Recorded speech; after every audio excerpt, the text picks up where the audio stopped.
కాంగ్రెస్ ప్రభుత్వం ఇచ్చిన హామీలను అమలు చేస్తామన్నారు మంత్రి సీతక్క.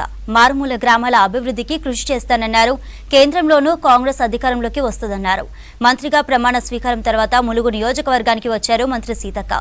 ములుగు మండలం మహమ్మద్ గౌస్పల్లి దగ్గర కాంగ్రెస్ కార్యకర్తలు, అభిమానులు ఆమెకు ఘన స్వాగతం పలికారు.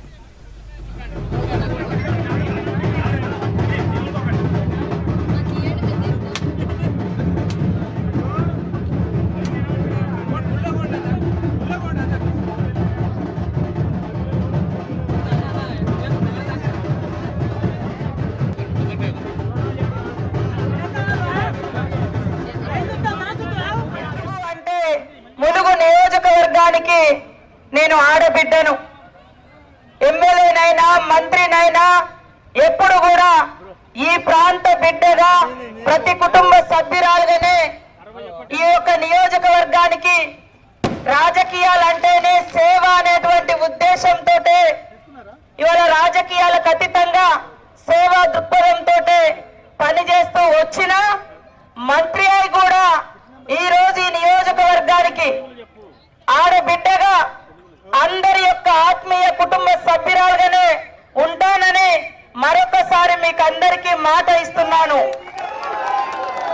ఈరోజు రాష్ట్రంలో మరి ఇతర బాధ్యతలు ఉన్నప్పటికీ ఎక్కడున్నా నా మనసు, నా యొక్క పని కూడా ములుగు నుంచే రాష్ట్రానికి సేవలు అందిస్తానని కూడా ఒక సేవకురాలుగానే ఉంటానని రాష్ట్ర ప్రజలకు కూడా తెలియజేస్తా ఉన్నాను. ఈరోజు కాంగ్రెస్ పార్టీ మాట ఇస్తే తప్పదు, మాట కోసం కట్టుబడి ఉండేటువంటి పార్టీ. అందుకోసమే తల్లి సోనియమ్మ ఇచ్చిన తెలంగాణ ఈ రోజు 10 ఏళ్ల తర్వాత ఇందిరమ్మ రాజ్యం కోసం మీరందరూ కార్యకర్తలు, నాయకులు కష్టపడి ప్రజలకు కాంగ్రెస్ పార్టీ ఇచ్చేటువంటి 6 గ్యారంటీలతో పాటు ఇంకా ఎలాంటి సంక్షేమం ఉంటుందో తెలియజేసి భారీ మెజార్టీతో మీరందరూ కష్టపడి నన్ను గెలిపించినందుకు తప్పకుండా మీ అందరి కష్ట సుఖాలలో, ప్రజలందరి కష్ట సుఖాలలో, ఈ నియోజకవర్గ అభివృద్ధిలో, రాష్ట్ర అభివృద్ధిలో కీలక పాత్ర పోషిస్తూ మరి ఈ రాష్ట్రంలో అనేక నియోజకవర్గాలను కూడా వెనకేసినటువంటి చరిత్ర ఈ టీఆర్ఎస్ ప్రభుత్వంది. కేవలం నియోజకవర్గాల అభివృద్ధి అంటే సిద్దిపేట, సిరిసిల్ల, గజ్వేల్ అనేటువంటి నమూనాలో చూపించారు తప్ప ఏ ప్రాంతాలకు వాళ్ళ యొక్క 3 నియోజకవర్గాలతో సమానంగా నిధులు ఇవ్వలే. కాబట్టే ఇంకా రాష్ట్రంలో అంతరాలు ఉన్నాయి.